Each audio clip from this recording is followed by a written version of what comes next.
Bonjour à tous, bienvenue sur ce nouveau tuto. On va aujourd'hui parler du pare-feu de OpenMediaVault 3.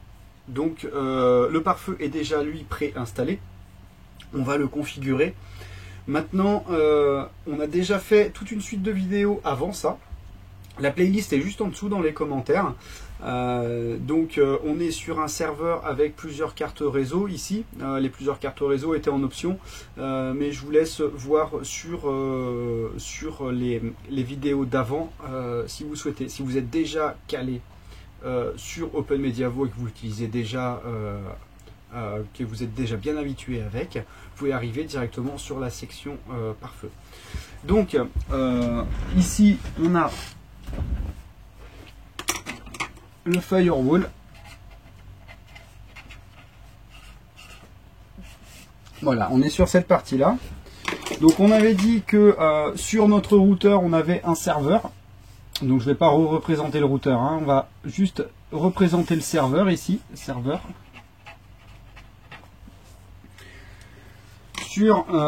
Donc sur ce serveur on a plusieurs cartes réseau. On a, je vais mettre ça comme ça, on a ETH0, ETH1, ETH2.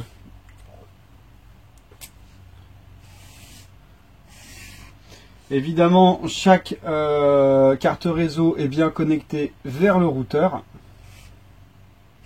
par 3 câbles différents ici. Ici, ce qu'on souhaite faire, c'est que ces câbles-là soient filtrés par le firewall. Comme ça. Avant de pouvoir arriver aux différents services des différentes cartes ici. Donc pour l'IP des cartes, je rappelle que je suis sur le réseau 10.0.11.0. Le masque sous réseau est pour moi 255.255.255.128. À savoir que pour la plupart des gens, souvent c'est 255.255.255.0. Donc dans ces cas-là, ici on pourrait indiquer pour 128. Ici, on pourrait dire que mon réseau serait 10.0.11.0/25. Et pour ceux qui auraient un masque sous réseau, je le mets entre parenthèses 255.255.0 ici, ce serait /24. Hein, voilà. Donc ici, j'ai bien mis tout ça entre parenthèses ici. Moi, je vais rester sur .128 ici, donc en /25. Peut-être que pour vous, c'est en /24. Maintenant, cette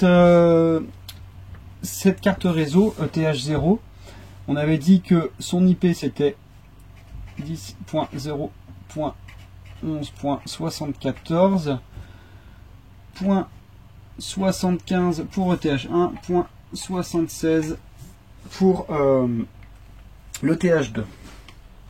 Donc on avait expliqué ici que on avait le plugin Samba en route et l'interface d'administration. J'ai marqué admin. Sur ETH1, on avait dit qu'on avait le plugin Mini DLNA qui ne diffuse que sur ETH1. Et ici, on avait d'autres services extérieurs qui ne sont pas encore installés tout de suite. Donc, on verra plus tard pour installer ETH2 lorsqu'on arrivera à tous ces services-là. Alors, ce qui va se passer ici, c'est que on va devoir installer notre firewall en plusieurs étapes. on va d'abord accepter toutes les connexions entrantes existantes. Donc ça veut dire qu'on va, alors ici on va marquer, donc quand ma connexion ici va arriver de mon routeur vers le firewall, avant de distribuer vers les différents services, je vais accepter, donc je vais marquer 1, accepter toutes les connexions existantes. Donc ça va être la première chose à faire, c'est d'accepter toutes les connexions existantes. Après, il y a une deuxième chose, une interface qu'on ne voit pas ici sur le tableau, qui est l'interface LO, l'interface LO, donc la loop, on appelle ça loopback, et aussi en français la boucle locale. C'est une interface, on va dire, qui est de OpenMediavo pour OpenMediavo. Le réseau local, lui, ne la verra pas. C'est un réseau interne au serveur, en fait. Donc, tout ce qu'il faut savoir, c'est que on a une interface LO, voilà, que je vais mettre toute seule ici. Et celle-ci, il faut lui autoriser absolument toutes les connexions, sans exception. Donc, ce qu'on va faire en deux, on va faire accepter tout le trafic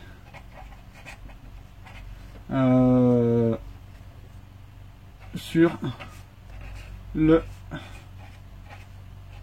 loopback. Voilà, donc ça c'est la deuxième chose à faire. Donc je rappelle, c'est très important de garder cet ordre-là au niveau de la configuration du firewall. C'est pour ça que je mets bien des 1, 2, 3. C'est bien pour garder cet ordre-là. C'est très très important. Il ne faut pas mettre dans un autre ordre. Sinon ça pourrait ne pas marcher. Après, la troisième chose à faire, ça va être d'accepter les requêtes de ping sur nos différentes interfaces réseau. Donc pour ça, on va faire, donc c'est le protocole ICMP, exactement. Donc ce qu'on va faire, c'est en 3. On va accepter ICMP, ici.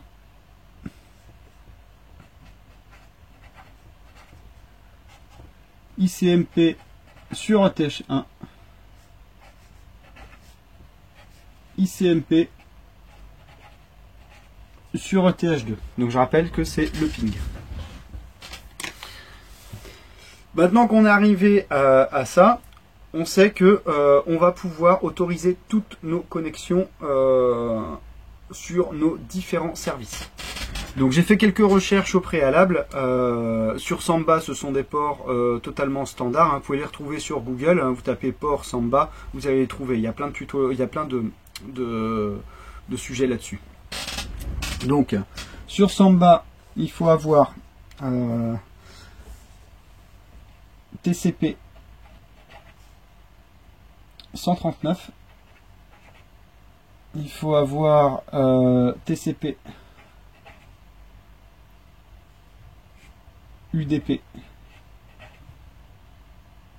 445.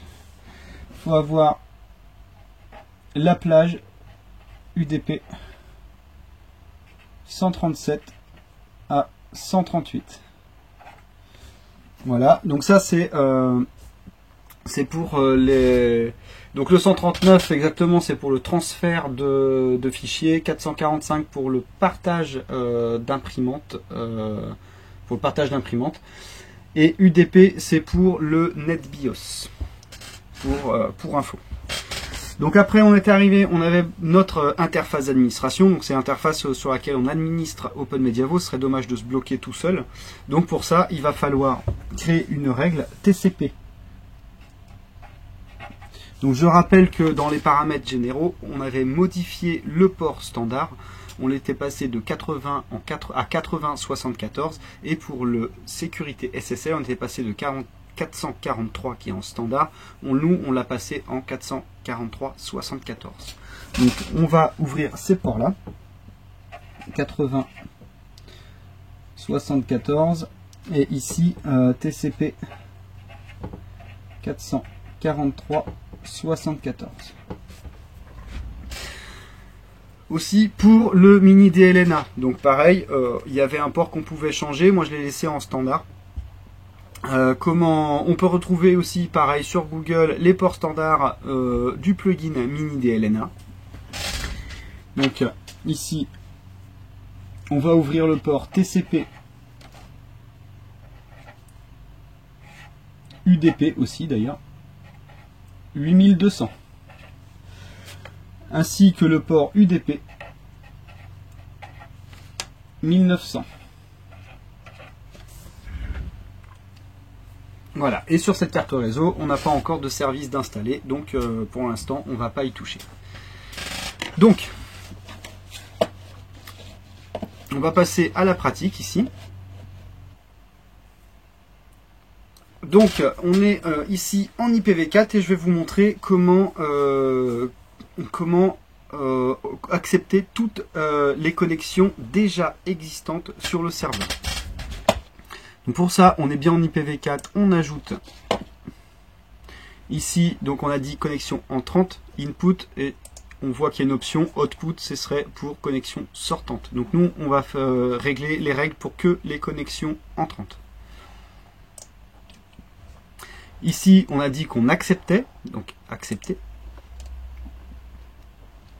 En source, pas besoin de mettre. Port source, pour l'instant, pas besoin de mettre. Destination, port de destination, pas besoin de mettre. Pour les protocoles, on va tout accepter. Et pour les options supplémentaires, ça va être l'option qui va dire toutes les connexions déjà existantes. Donc, -m, co, donc con track, CONNTRACK, espace, 2 tirets, CT state, en majuscule, established, pardon, virgule, sans espace, related.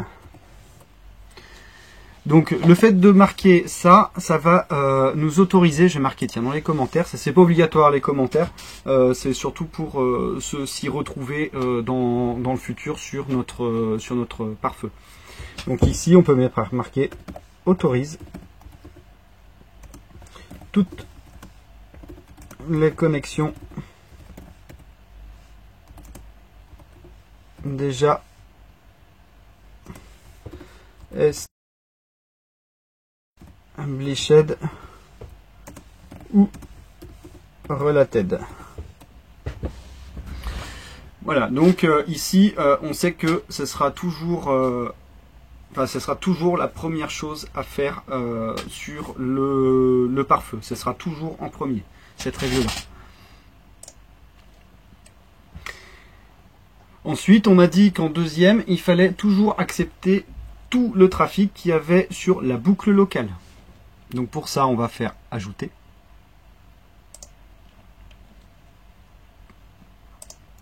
Accepter, connexion entrante, on vérifie bien. Ici, on descend tous. Option supplémentaire. -i, espace LO. Pour le loopback, c'est LO. Donc là, on peut marquer en commentaire, hein, autorise tout le trafic sur l'interface boucle locale LO.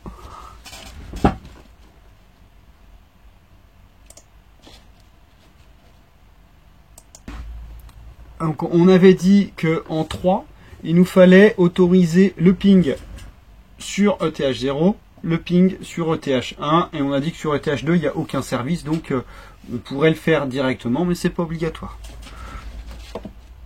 Donc je rappelle pour ceux qui ont une seule carte réseau, évidemment, ils peuvent accepter le ping que sur la carte réseau ETH0. Donc moi je vais faire pour 2 cartes réseau ici. Donc j'ajoute connexions entrantes. Donc les connexions entrantes simplement de mon réseau local, je le rappelle, pour moi 10.0.11.0/25. Et peut-être que si vous êtes en masque sous réseau 255.255.255.0, dans ces cas-là, ce ne serait pas /25 ici, mais /24.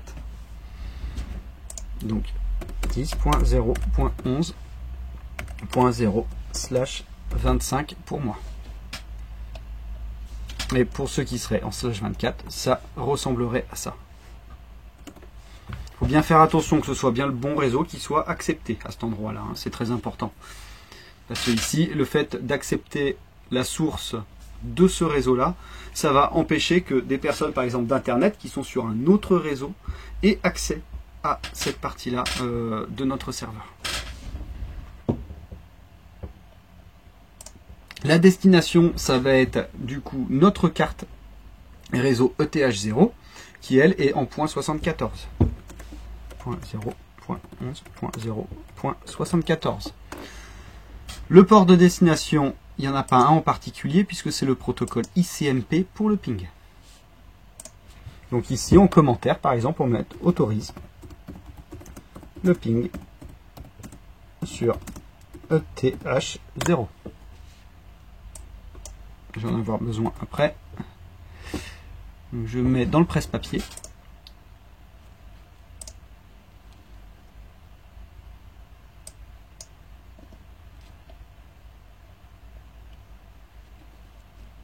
Pardon, ici, je me suis trompé dans l'IP. Le port de destination, c'est 10.0.11.74.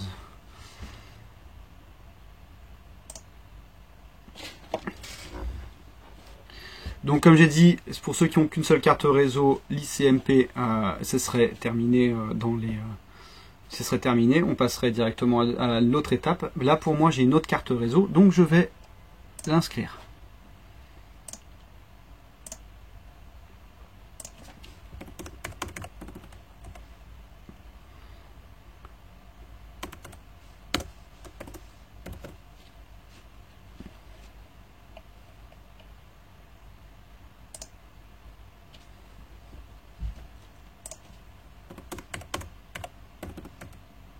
« 75 pour moi, ETH1 75. Protocole ICMP.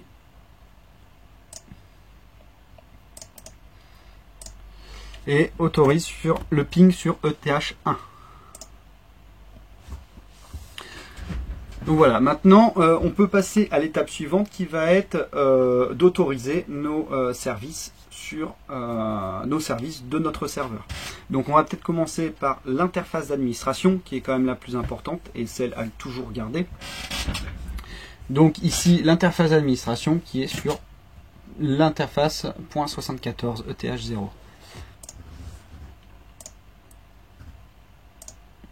Donc ici on accepte depuis mon réseau local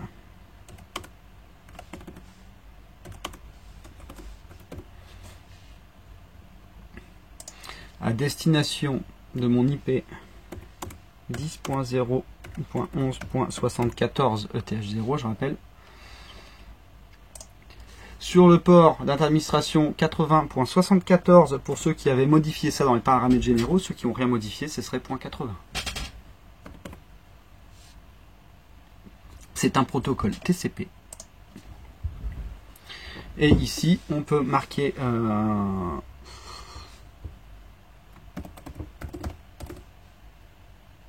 interface d'administration sur ETH0, par exemple.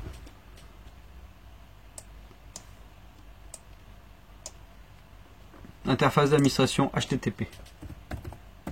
Voilà. Je vais en avoir besoin. Après, je copie. Ici, on va rajouter, donc j'avais dit qu'on avait sécurisé notre interface d'administration en SSL, donc ça veut dire qu'il va falloir ouvrir le port SSL. Donc on accepte en 30 de mon réseau local.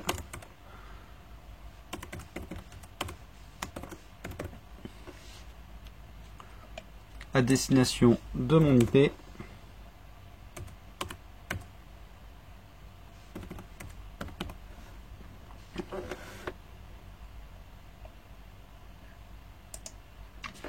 Et mon port SSL, on avait modifié sur les paramètres généraux, était plus 443, mais 443.74 pour moi. Toujours un protocole TCP. Ici, c'est plus le port HTTP, mais le port SSL. L'interface d'administration SSL sur ETH0.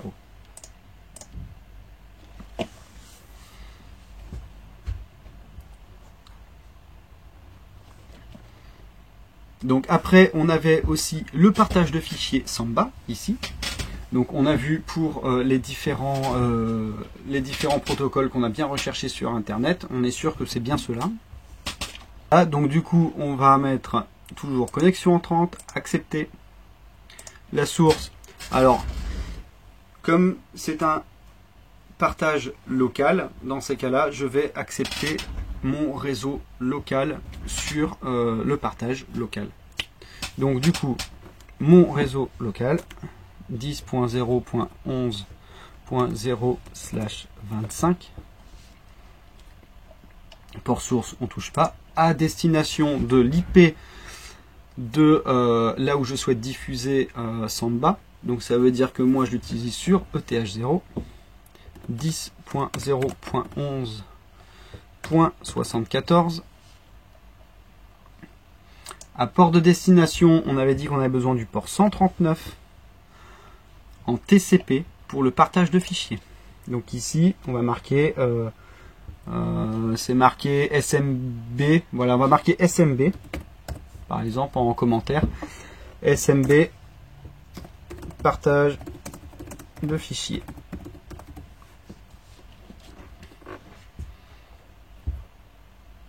Et on enregistre.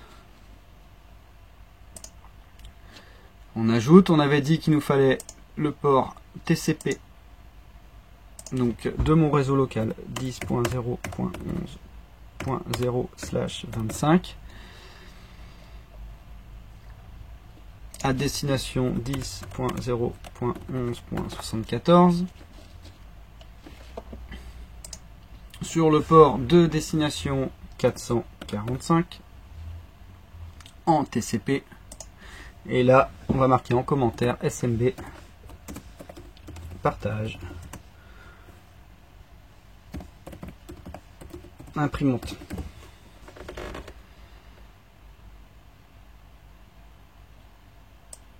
Ici, je vais le copier, je vais en avoir besoin une deuxième fois.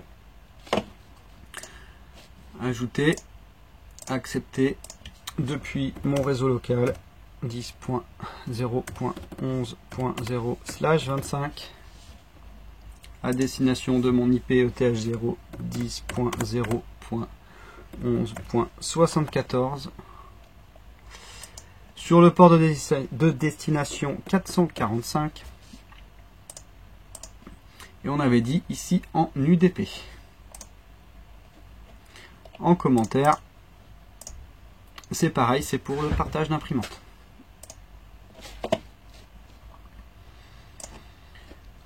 Donc on ajoute une nouvelle règle qui va être pour ouvrir la plage de port 137 à 138 en UDP.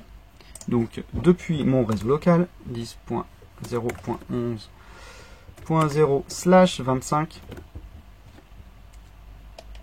à destination de mon IP ETH0 10.0.11.74 sur le port de destination, enfin sur la plage de port de destination 137 à 138.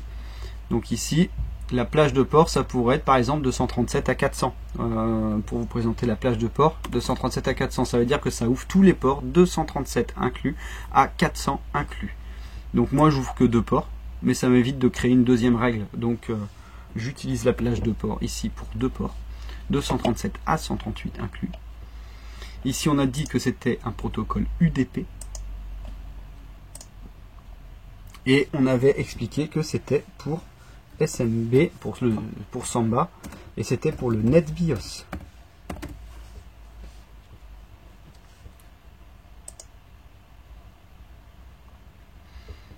et on enregistre.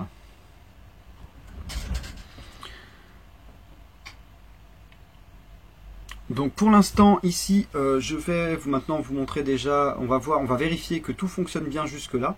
Mais pour ça, avant, il y a une dernière étape à faire.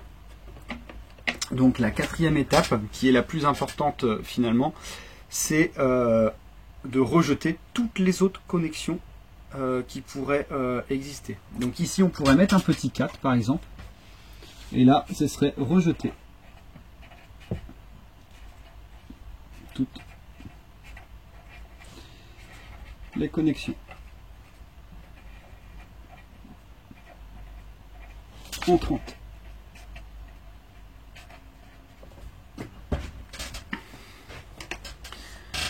Donc là, on va ajouter une nouvelle règle qui doit toujours être à la fin de toutes mes règles. C'est impératif que cet ordre soit bien respecté. Donc je rappelle ici cette règle-là qui autorise toutes les connexions entrantes en premier. En deuxième, toutes les connexions sur la boucle locale. En troisième, mes pings. D'accord? Donc ici, moi j'en ai 2. Selon le nombre de cartes réseau, il en faut une par carte réseau. Ici, après, on autorise nos différentes connexions entrantes sur nos différents services. Donc il faut bien se renseigner de quel port doit arriver avec quel service. Et à la fin, de rejeter le reste de toutes les connexions entrantes. Donc pour ça, on fait ajouter. Connexion entrante qu'on rejette ce coup-ci, hein, on a vu, rejeter. Depuis toutes les sources vers toutes les ressources pour tous les protocoles. On peut mettre ici en commentaire rejette tout le trafic entrant.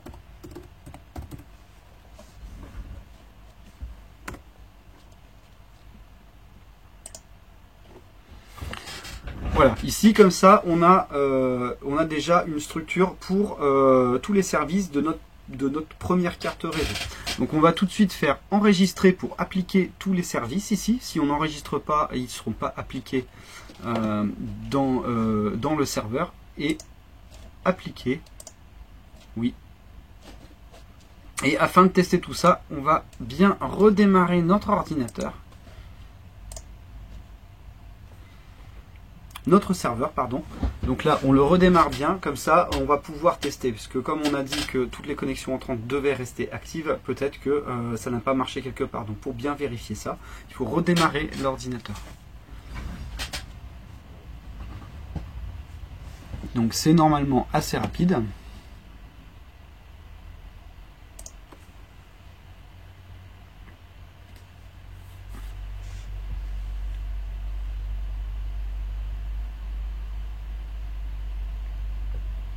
Le serveur est maintenant démarré, je vais pouvoir actualiser ma page.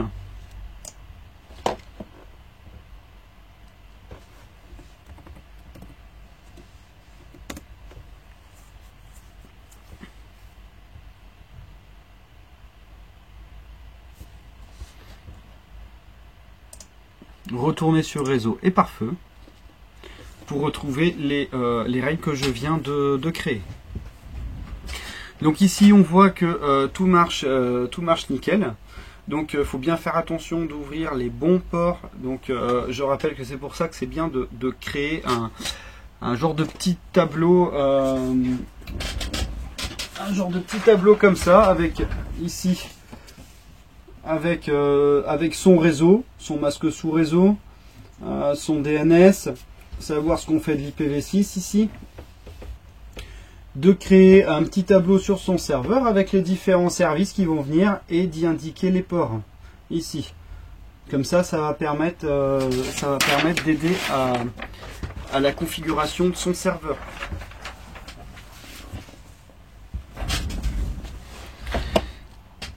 Donc maintenant on est arrivé à ça. On avait dit que la dernière règle, il faut toujours la garder en dernier. Donc ce qu'on va faire, c'est que on va intégrer la règle qu'on a ici sur ETH1 de mini DLNA, ici. Alors, on va aller dans Ajouter, Input, Accept, Source, mon réseau local, puisque mes mini DLNA ne fonctionnent pour moi que dans mon propre réseau local. Évidemment, si vous avez plusieurs réseaux, vous pouvez même accepter un autre réseau, pourquoi pas. 10.0.11.0/25. Destination, donc pour moi, mini DLNA diffuse sur ETH1 qui est 10.0.11.75. Au port de destination 8200. Sur le protocole TCP. Ici, on peut mettre mini DLNA.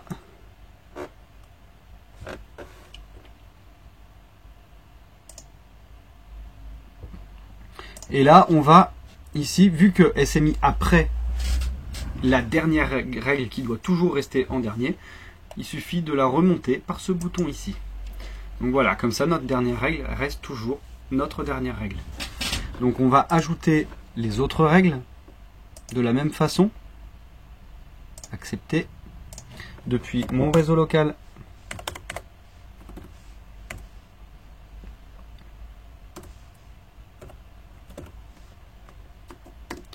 Vers mon adresse IP.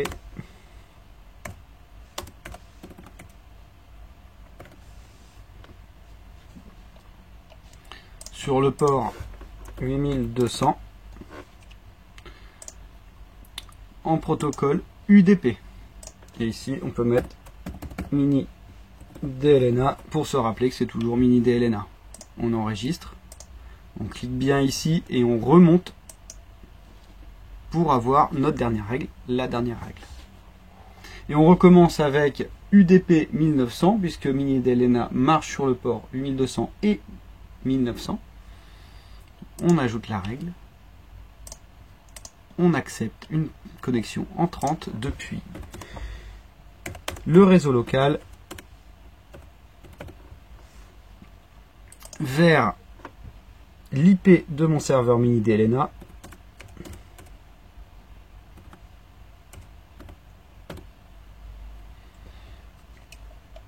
Sur le port de destination 1900 en UDP. En commentaire, pour se rappeler que c'est bien du mini DLNA qu'on parle, on met mini DLNA, on enregistre, on clique sur la règle qu'on vient de créer et on la remonte pour garder encore une fois notre dernière règle, la dernière règle de notre firewall. C'est très important. Maintenant ici, on peut enregistrer. On attend de quoi appliquer. On applique les règles. Oui. Et on redémarre le serveur. Savoir qu'on peut créer des règles sans redémarrer le serveur. Néanmoins, comme on a dit que sur notre première ligne, toutes les connexions entrantes existantes devaient rester. Si on crée des nouvelles règles, il vaut mieux redémarrer le serveur, c'est beaucoup plus simple. Il y a d'autres manières, mais c'est une manière aussi simple.